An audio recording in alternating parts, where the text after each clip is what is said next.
আমরা বানাতে চলেছি ভুনা চিকেন কারি।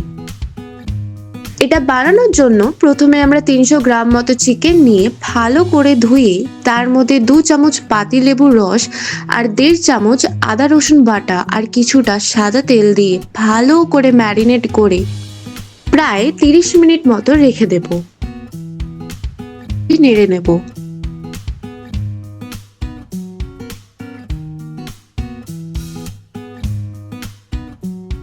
এরপর পেঁয়াজটা কিছুটা ভাজা ভাজা হয়ে এলে তার মধ্যে 1 চামচ আদা রসুন বাটা দিয়ে তার মধ্যে 3 থেকে 4টে চেরা কাঁচা লঙ্কা আর একটা কেটে রাখা টমেটো কুচি দিয়ে আবারও ভালো করে নাড়িয়ে চাড়িয়ে নেব যাতে ভালো করে মশলাটা মিশে যায়।